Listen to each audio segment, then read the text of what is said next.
My name is Carmen Sims. I'm 28, recently turned 29, and for a long time, I truly believed I understood what family loyalty was supposed to mean. I wasn't raised in a wealthy home, but we were comfortable enough. A small Midwest town, the kind where people waved to strangers, lawns were judged more harshly than the weather, and secrets traveled faster than the wind. Dad worked for the city's water department for over 30 years. A simple, steady man. Mom stayed home until my younger brother, Brandon, made it to high school, then picked up a part-time receptionist job. Growing up, they drilled one philosophy into us over and over again. Family helps family. Family sticks together. Always. I believed that. No, I clung to it. Maybe that's why I grew up determined to build something for myself early. I worked in IT, mostly remote work, boring but stable.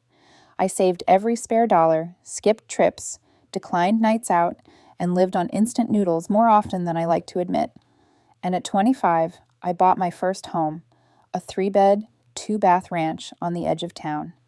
Nothing glamorous, but it was mine. I felt solid for the first time in my life. I didn't know that the house I proudly bought would become the battlefield where I'd learn every ugly truth my family had been hiding behind polite smiles. When Dad's pension got delayed and Mom's hours were cut back, I didn't hesitate. I opened the door and told them they could stay with me. No rent, no conditions. Stay as long as you need, I said, believing kindness would be enough. They hesitated for about a day, then moved in like they had been waiting for the invitation. I even gave them the master bedroom. I moved into a smaller guest room. It felt like the right thing to do. At first, it was sweet, familiar, cozy, almost healing. Mom cooked dinner every night. Dad fixed things I didn't even know were broken. There was noise in the house again. Laughter over dinner. My work-from-home days didn't feel lonely anymore. But cracks in the foundation don't start loud. They start soft, subtle, the way someone tests how much they can take from you before you notice. Mom started redecorating without asking. New lamps, new wall art, things that didn't look like me at all. Dad claimed the garage and locked the lawnmower inside as if it belonged to him alone. My groceries started disappearing. I'd put yogurt on the top shelf and find an empty container in the trash the next morning. Still, I brushed it off. It's just temporary, I told myself. But temporary has a way of becoming permanent when people get comfortable. Then came Brandon. My younger brother had always been the baby, the one who was finding himself, who changed majors 3 times before dropping out entirely. My parents let him drift through life like a leaf in the wind, always someone else's problem but never his own. At first, he only crashed on my couch on weekends, then every other day, then almost full-time. Suddenly, I was stepping over his shoes, his gaming gear, his dirty laundry. I'd come home from a work trip and find him sprawled across my couch, yelling into a headset, the living room thick with the smell of weed, despite me begging him not to smoke inside. Mom defended him every time. He's going through a rough patch, Carmen. Don't be so harsh. Dad just grunted in agreement. But it wasn't a rough patch. It was entitlement baked into his bones. One night, Brandon was gaming loudly while I tried to finish a project. I asked him to keep it down. He paused his game, looked directly at me, and smirked. Relax, Carmen. It's not like you own the place. For a moment, I thought I misheard him. I do own the place, I whispered, shocked. Brandon leaned back on my couch, lifted his arms behind his head, and replied, "Well, you sure don't act like it." Something cold passed through me. The first real crack. Over the next few months, it wasn't just Brandon. It was everything. Mom took over my home office and turned it into her crafting room. Dad didn't ask before making improvements around the house, half of which I didn't want. Brandon ate anything labeled Carmen, do not touch, like it was a personal challenge. I started working at coffee shops instead of my own office, parking in random lots just to sit in silence, staying out longer than necessary because I didn't want to go home. Home, what a joke. I hadn't felt at home in months. Every time I walked through the door, I felt like a stranger, intruding. But despite the resentment curling in my stomach, I kept trying to convince myself that family meant sacrifice, right? I was wrong. 3 days after Brandon's "you don't act like you own it" comment, I came downstairs early for coffee. Mom was already sitting at the table with a gentle, rehearsed smile. Dad was beside her, arms crossed, like he was bracing to deliver a sermon. "Carmen," Mom began softly, "we've been talking, and your brother needs a real chance, a proper reset." I frowned. "What does that mean?" Dad cleared his throat. "It might be better if you moved out for a little while." My heart froze. Mom continued, Just until Brandon gets on his feet. You're successful. You can rent a nice apartment somewhere. It would only be temporary. You'll land on your feet, sweetheart. I stared at them, no anger, not yet, just disbelief. They were asking me to move out of my own home so Brandon could have it. That was the moment something shifted inside me. Quiet, sharp, final. I didn't raise my voice. I didn't throw the mug I was holding. I simply nodded. Okay, I said calmly. Then I guess we all need a fresh start. They smiled, relieved, thinking I understood. But they didn't understand me at all. Not yet. For a moment, I thought I hadn't heard them correctly. My mother's voice echoed in my head like a strange afterthought. Maybe it's better if you move out for a while. Brandon needs a foundation. My father nodding along like this was the most reasonable thing in the world. My parents, the same people I gave my master bedroom to, the same people whose bills I'd quietly paid for months, were calmly suggesting I step aside so Brandon could take over my life. I set my coffee mug down slowly. Just to be clear, you want me to move out of my own home? Mom reached across the table like she was comforting a child. It's only temporary, Carmen. You're the strong one. You always land on your feet. That phrase again. Land on your feet. Like I was some cat they were tossing out the window. Dad added, Brandon just needs stability. He's younger. He's struggling. You'll be fine. There it was. Spoken aloud. Finally. My parents believed Brandon was owed what I'd worked for. I didn't yell. I didn't cry. I didn't argue. A deep quietness settled in my chest, cold and razor sharp. I stood, pushed in my chair, and said, All right, if you want a fresh start, you all have 48 hours to leave. Mom blinked. Leave? Carmen, that's not what we meant. You asked me to move out of the house I bought. So no, you're not misunderstanding me. You have 48 hours. Dad's face reddened. Brandon, who had apparently been eavesdropping from the hallway, snorted. You're joking, he said, arms crossed, smugness dripping from his voice. I looked him dead in the eye. Try me. Then I walked upstairs, closed my door, and didn't come out for the rest of the night. The first 24 hours.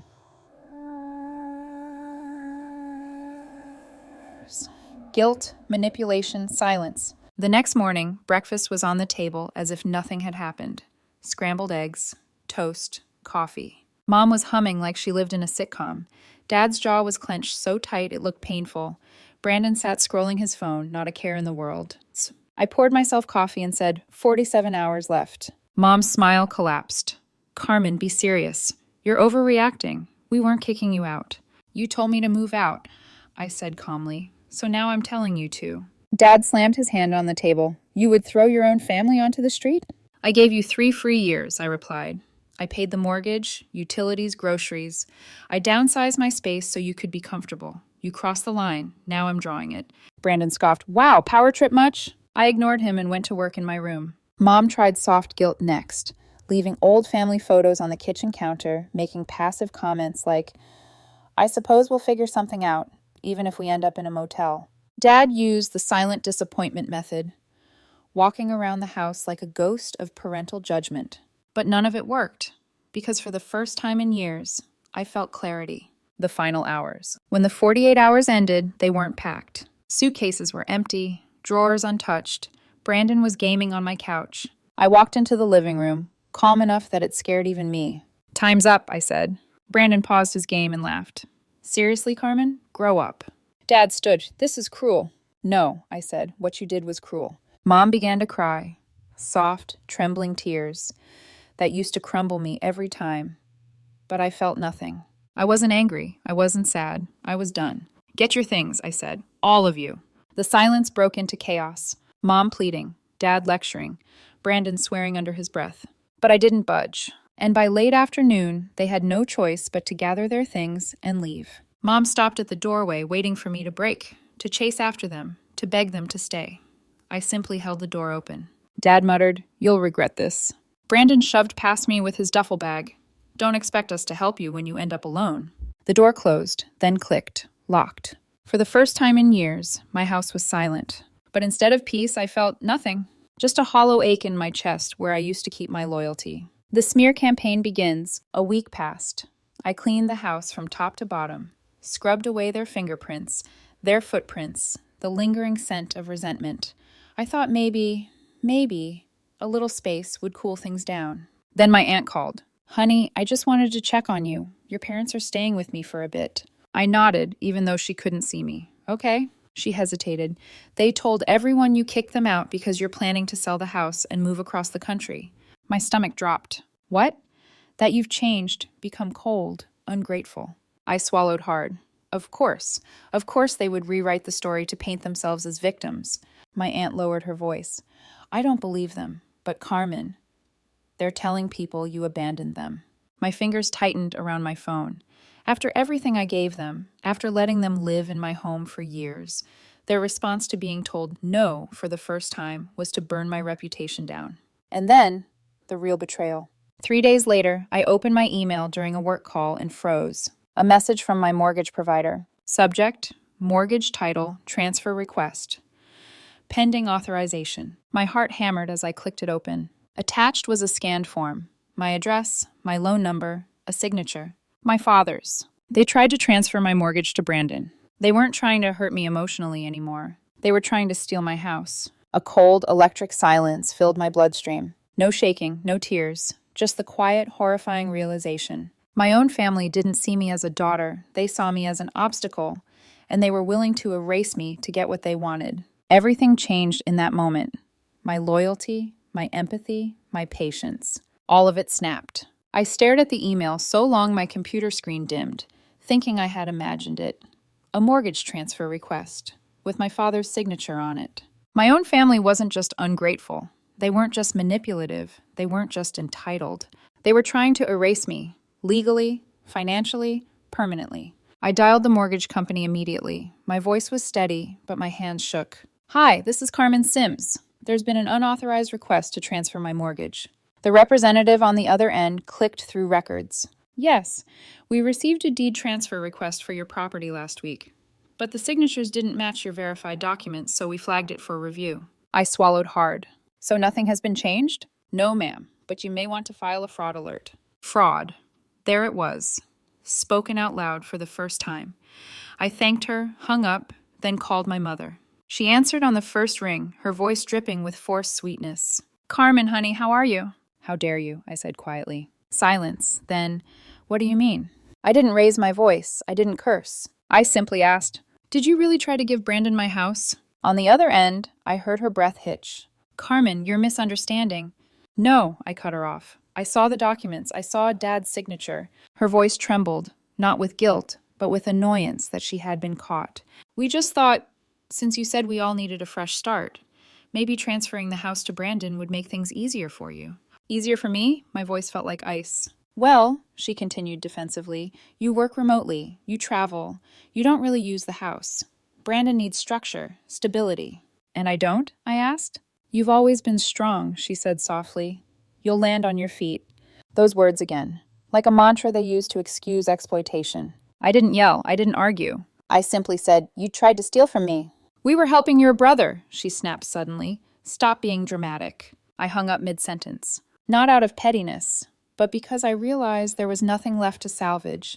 Something inside me cracked in a way that couldn't be repaired. The breakdown no one saw. You'd think I would have screamed, or broken something, or driven to their new place and confronted them, but instead I went still. A quiet, eerie stillness settled over me, the kind that only happens when a person finally accepts the truth. My family had never seen me as a person, only as a resource. After that call, I didn't go outside for days. I worked from home with my blinds drawn. I ignored texts, I ignored calls, I ignored everything. The small-town whispers grew louder. Neighbors who used to greet me with warm smiles now looked away in the grocery store. People I grew up with treated me like a disappointment they couldn't quite understand. The story my parents were spreading, that I'd cruelly abandoned them, spread like wildfire. The worst part wasn't that they lied, it was that people believed them. Even the barista at the cafe I used to frequent asked quietly, so, did you really kick your family out just to be alone? I laughed, a hollow, humorless sound, then walked out without answering. The world felt too sharp, too judgmental, too loud.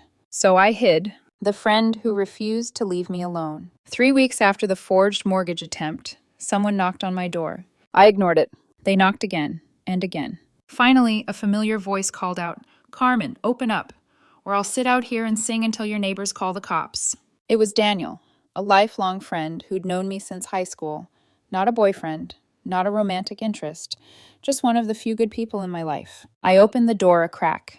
He pushed right past me, carrying a six-pack.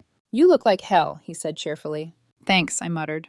He dropped onto my couch, the couch Brandon had once claimed like it was his throne, and cracked open 2 beers, handing one to me. We didn't talk about the mortgage. We didn't talk about my parents. We didn't talk about the rumors. We just sat there watching a basketball game neither of us cared about. At halftime, Daniel finally spoke. "You know," he said gently, "you didn't deserve any of that." I stared straight ahead. "I know you're replaying everything in your head.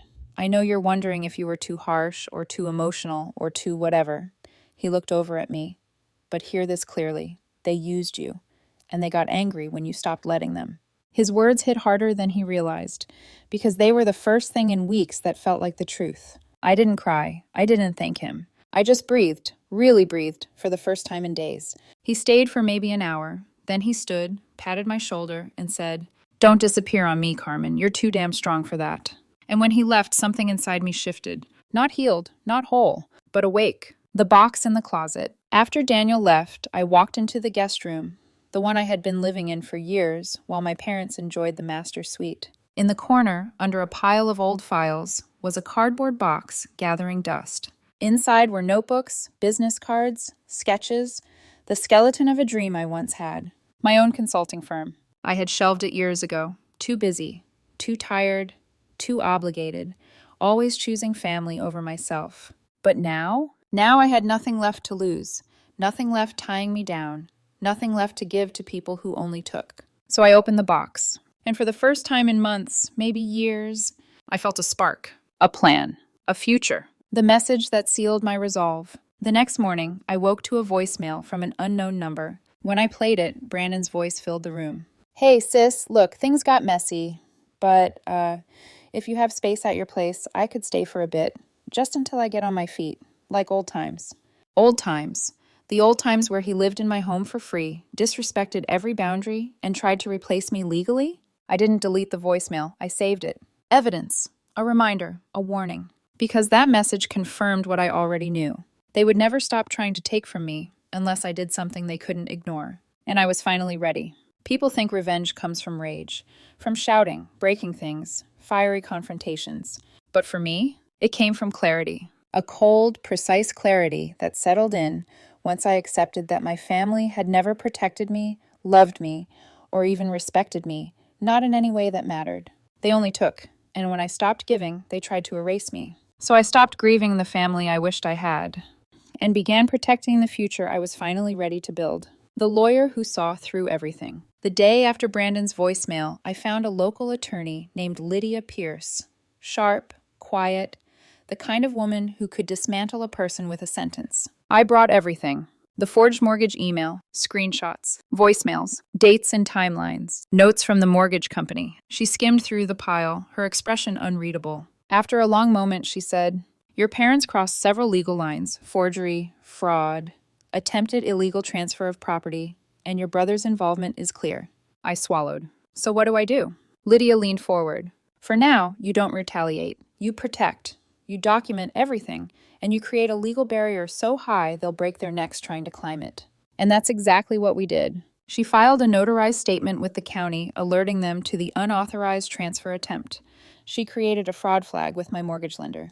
She drafted cease and desist templates if my family ever tried something again. It wasn't flashy, it wasn't dramatic, but it was the first real defense I'd ever had. And for the first time in months, I slept through the night, rebuilding myself. Brick by brick. I poured everything into my consulting business idea. 16-hour days, a new LLC, logo design, website drafts, cold emails to old contacts, LinkedIn announcements. I turned my old pain into fuel. My house transformed with me. I reclaimed my home office, painting over my mother's pastel crafts room disaster with deep navy blue. I threw away the destroyed couch Brandon had ruined, with energy drinks and weed stench. I replaced it with the sleek black sofa I assembled myself. I organized the master bedroom, my bedroom, with clean, minimalist furniture, blackout curtains, and crisp white bedding. Piece by piece, the house became mine again. Not just legally, emotionally. Every improvement felt like reclaiming a part of myself I had lost. The blog that changed everything. One night, unable to sleep, I wrote a short piece titled, "When Family Teaches You to Shrink." I posted it anonymously on my new business blog, No names, no details, just the emotions, the betrayal, the confusion, the suffocating guilt. I didn't expect anyone to read it, but they did. Hundreds of views, then thousands, then emails from strangers. Thank you for writing this. I thought I was alone. This is my story word for word. I didn't know how to name what my family did to me until now. People shared it, quoted it, cried over it, and suddenly, without meaning to, I became a voice for people learning to escape toxic foundations. That's when I met Erica, the real estate ally. Erica was a real estate agent who had been through something eerily similar with her own family, a bitter inheritance fight that dragged on for years. She reached out after reading my blog post. We met at a small coffee shop downtown. She was sharp, observant, the type who could sell you a house just by looking at you. "You're rebuilding," she said. "I can see it in how you talk. It's impressive." I shrugged. "Therapy is expensive, so I'm just renovating my house instead." She laughed, a real, genuine laugh, the kind I hadn't heard in months. Then she lowered her voice. "By the way, your brother? I think he's about to make a very big mistake." I blinked. "What kind of mistake?" "He's telling people he's starting a real estate flipping business, and he's doing renovations on a property without a single permit filed." My heartbeat changed rhythm. Erica sipped her coffee, watching me carefully. "I'm not telling you to do anything. I'm just saying public posts about illegal renovations usually get attention from the city." She didn't need to say more. The collapse of Brandon's big break. That night, I went onto a burner account and found Brandon's social media. There he was, bragging about being a real estate investor, posing in front of a rundown house he absolutely did not own outright. Inside, clips revealed exposed wiring, walls knocked out, plumbing torn apart, friends drinking beer on site. Zero permits displayed anywhere. It was reckless, illegal, dangerous. So I made one phone call, just one tiny anonymous call to the city planning office. The inspector visited 2 days later. Brandon's entire operation, his big break, his project he believed proved he deserved my house, was shut down with a huge red violation notice on the front door. No permits, unlicensed work, water line issues, safety hazards. The whole thing was a financial disaster. Erica texted me later. "He tried to sell the house back to the bank. No one's taking the deal. He's drowning." For the first time in months, I smiled. Not out of cruelty, not out of vengeance, but because chaos he created was finally landing on him, not me. My new beginning. The business grew faster than I expected. By month 3, I had stable clients, a full website, and enough income to make a bold move. I bought a small commercial building on the edge of downtown. 2 floors. Brick exterior, upstairs loft, downstairs office space. It was perfect. A physical symbol of my new boundaries, my new independence, my new identity. I spent weeks remodeling it. Minimalist, modern, calm. For the first time since this nightmare began, I had something that was fully, undeniably mine. The message that confirmed my victory. The day the renovation finished, my phone buzzed. "Mom, I heard about your little workshop. Was humiliating us really necessary, Carmen?" I could have written a paragraph. I could have defended myself. I could have explained. But I didn't owe them clarity. So I sent one sentence. I told the truth. No more apologies, no more explanations. Just truth. And truth finally was enough. The fallout didn't happen all at once. It happened quietly, the same way the betrayal had begun. A shift here, a rumor there, a door that once opened easily, now staying shut. My parents didn't explode, they eroded. Word spread quickly around town, not from me, but from the truth slowly leaking through cracks in their story. People learned they had lived in my home for years without paying a cent. They learned about Brandon's disastrous real estate venture. They learned about the forged mortgage transfer attempt, not because I announced it, but because someone at the county office accidentally let it slip in the wrong conversation. Small towns are funny that way. Secrets rot fast in places with nothing else to talk about. My parents stopped attending community events. Neighbors didn't wave back anymore. Volunteers at church stopped inviting them to potlucks. And the cruelest irony of all? Brandon, their golden child, the one they had tried to hand my life to, ended up right back where he started, jobless, angry, and living with them again after defaulting on the flip house. It's strange, watching people who once towered over you shrink into the shadows they built for themselves. I didn't gloat, I didn't celebrate. I simply kept building. A business reborn from broken pieces. My consulting firm grew faster than I could keep up. I hired my first project manager, then a part-time assistant, then a small team of developers for contract work. Clients loved my style. Direct, clear, compassionate, no nonsense. Because pain teaches you how to tell the truth. The blog posts I wrote kept going viral. Not for drama, but for honesty. People from all over emailed, "Your story saved me. I set my first boundary today because of you. I finally understand what my mother did to me." I didn't expect to become a voice for others, but maybe that's what healing does. It turns wounds into bridges. I began hosting workshops in my new downtown office. The most popular one? Rebuilding After Family Betrayal. Free. Open to anyone. Standing room only. Every time. My parents never came to those events, of course, but they heard about them. And that was enough. When love finds you while you're not looking. Amid all of this, there was Eric. We met through a shared business connection. He wasn't flashy or dramatic. He didn't try to fix me or pry into my trauma. He was steady, thoughtful, quiet in the way strong people often are. The first time he came to my office, he ran a hand along the new counters and said, "You built something beautiful here." And he meant it, not as a compliment, but as recognition. We started grabbing coffee after meetings, then dinner, then late-night walks around the quiet downtown streets. Eric told me early on, my ex-girlfriend Marissa used to say I was too calm. She said it felt like I didn't need her enough. I smiled softly. I'm not looking for someone to need me. I'm looking for someone who stays. He didn't say anything. He just reached for my hand, gently, without pressure, and held it. That was enough. There was no grand romantic twist, no chaos, no jealousy, just two adults choosing each other with care. After everything I'd been through, quiet love felt revolutionary. When the past finally stops chasing you. Months passed. My parents never tried to contact me again. Not directly, but my aunt sent occasional updates in soft, careful texts. They're keeping to themselves. Brandon's not doing well. I think your mother regrets things, but she'll never say it.